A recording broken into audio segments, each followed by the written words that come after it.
Good morning, YouTube. I have been working on modifying my air system in my garage. I just purchased the Rapid Air Home Garage Kit, Master Kit 90500.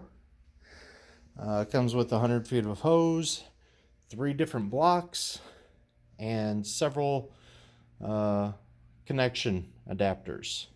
I did buy more for my setup. In my garage, I have the Industrial Air 60-gallon compressor. This is sold under the Industrial Air name.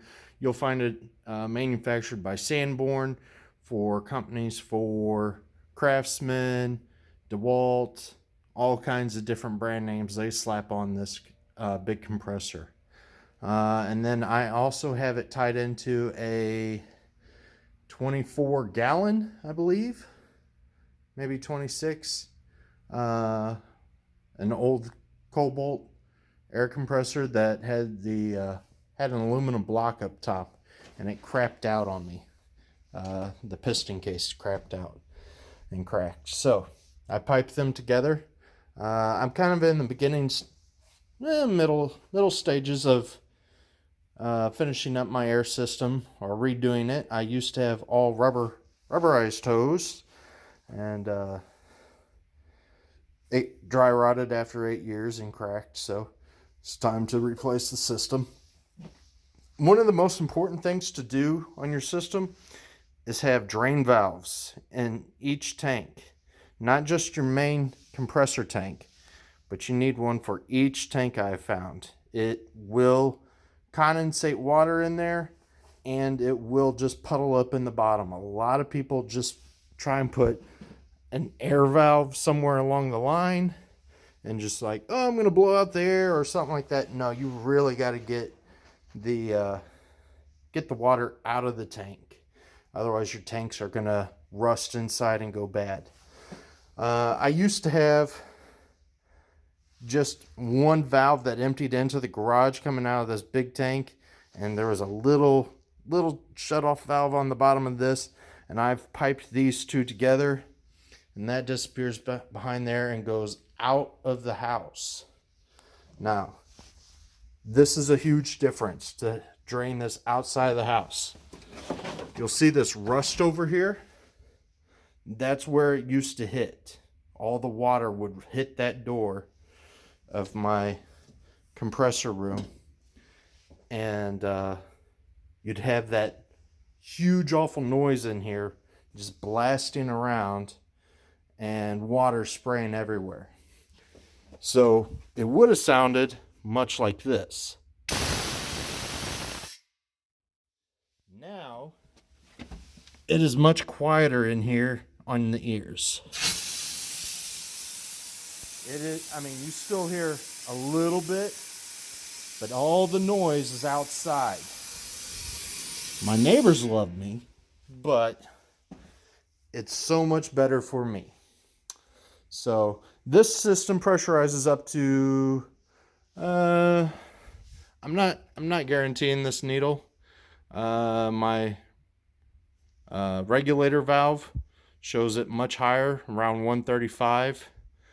But this dial, this compressor, yeah, it's max of 135. The Rapid Air system will do 150 psi, so it says, but it's holding for what I want. And I just finished doing a pressure test on everything, spraying Windex on all my connection points, making sure that everything is airtight. Now, this rubber hose that I reused from the old system, it's all cracked up, but I don't care because that's not a pressure holding hose. That's just a water drain valve, and let air escape outside if I need to. Eventually, I'm going to come out of here, hit a regulator on the wall. It's also going to have a moisture trap inside of it that you can manually drain. Run across and hit my Craftsman 100-foot air hose. This will reach damn near anywhere I want in the house, inside or out.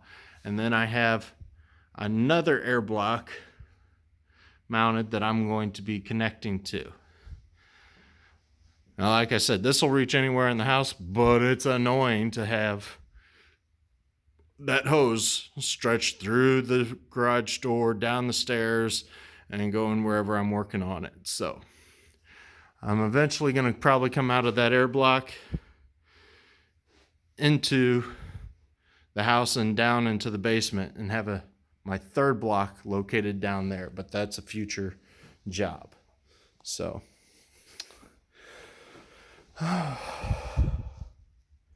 yep, that's about it.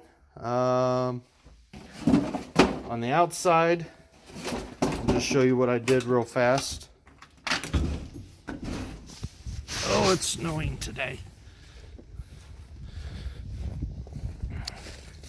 I took a little barbed 3/8 connector and put it on a 90, and it blows on a rock. And you can see we blew a little moisture out right there, and we froze our brick a little bit. That just keeps it from pulling back inside the house. So, but it is quite loud out here when it goes off. Have a good day, and hope this helps you on your install.